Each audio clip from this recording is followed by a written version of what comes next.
Halo teman-teman semua, kembali lagi dengan saya pada praktikum Sistem Sirkulasi pada Manusia. Perkenalkan, nama saya Nimade Sudaningsih dengan NIM 18130410027.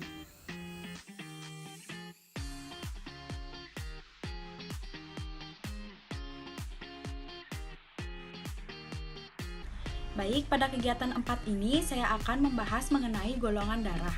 Adapun tujuan dari praktikum ini yaitu untuk menentukan golongan darah seseorang dengan sistem AB0 dan juga resus. Adapun landasan teori dalam praktikum ini yaitu golongan darah merupakan ciri khusus darah dari suatu individu karena adanya perbedaan jenis karbohidrat dan protein pada permukaan membran sel darah merah. Menurut Samsyuri 2007 mengatakan bahwa pembagian golongan darah AB0 ini didasarkan pada perbedaan agglutinogen atau antigen dan juga agglutinin atau antibodi pada membran permukaan sel darah merah. Pada penggolongan darah ini ada dua zat yang berperan penting dalam menentukan golongan darah yaitu agglutinogen dan juga agglutinin.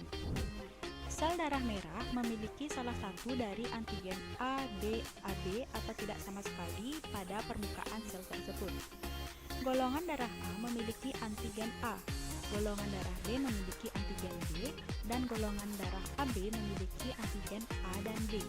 Sementara golongan darah 0 tidak mengandung antigen. Antigen tersebut mampu memproduksi antibodi. Individu yang memiliki golongan darah AB merupakan resipien universal atau dapat menerima semua jenis darah karena tidak memiliki antibodi. Seseorang yang bergolongan darah 0 merupakan donor universal atau dapat menerima semua jenis darah. Adapun alat dan bahan yang diperlukan dalam praktikum ini yaitu yang pertama adalah buku ajar anatomi dan fisiologi manusia dan buku sumber lain yang relevan. Yang kedua adalah informasi dari narasumber dan yang ketiga yaitu bacaan dari majalah, surat kabar ataupun internet.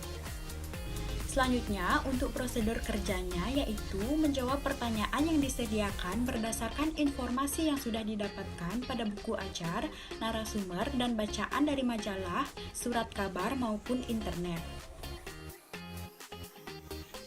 Selanjutnya yaitu jawaban dari pertanyaan. Yang pertama yaitu, apakah fungsi dari penggolongan darah? Fungsi dari penggolongan darah ini ada tiga. Yang pertama untuk transfusi darah. Transfusi darah adalah proses untuk menyalurkan darah yang terkumpul dalam kantong darah seseorang kepada orang yang membutuhkan darah. Yang kedua yaitu mengetahui golongan darah seseorang sehingga dapat dijadikan sebagai acuan untuk memilih pasangan yang memiliki golongan darah yang sesuai sehingga tidak menghasilkan keturunan yang cacat. Yang ketiga yaitu menghindari penyakit tertentu seperti hemolisis. Hemolisis adalah pecahnya membran eritrosit sehingga hemoglobin akan bebas ke dalam medium sekelilingnya yaitu plasma. Selanjutnya yang kedua yaitu pada transfusi darah, sistem penggolongan darah apakah yang umumnya diperhatikan? Mengapa demikian? Uraikan pendapat Anda. Jadi yang perlu diperhatikan pada transfusi darah yaitu yang pertama adalah golongan darah dari donor ke resipien. Golongan darah sistem AB0 ini didasarkan pada adanya antigen dalam sel darah merah atau eritrosit. Orang dengan golongan darah A memiliki antigen A, sedangkan untuk golongan darah B memiliki antigen B, dan orang dengan golongan darah AB memiliki kedua jenis antigen. Dan untuk golongan darah 0 tidak memiliki antigen apapun. Pemilik golongan darah A dan B masing-masing hanya dapat menerima dari golongannya atau golongan darah 0. Pemilik golongan darah AB dapat menerima semua golongan darah.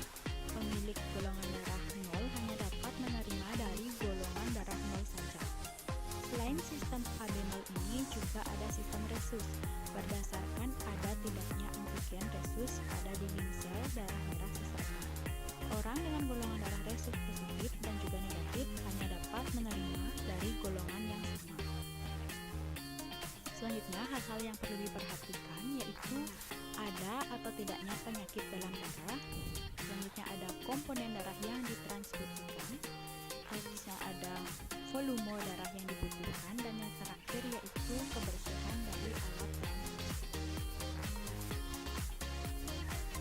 Selanjutnya yang nomor 3 yaitu rincilah reaksi penggumpalan yang terjadi pada masing-masing antisera yang digunakan dalam video praktikum yang sudah Anda cermati.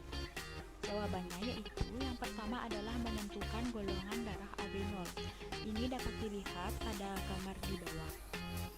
Jika seseorang dengan golongan darahnya A, akan terlihat penggumpalan pada serum anti-A dan anti-AB.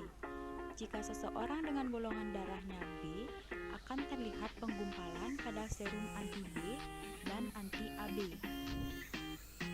Jika seseorang dengan golongan darah AB, akan terlihat penggumpalan pada semua serum, yaitu anti-A, anti-B, dan anti-AB. Dan jika seseorang dengan golongan darahnya 0, maka tidak akan terjadi penggumpalan pada semua serum. Yang kedua yaitu untuk menentukan golongan darah resus.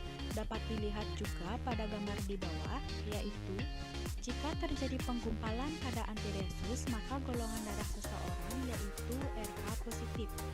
Dan jika tidak terjadi penggumpalan pada antiresus, maka golongan darah seseorang yaitu RH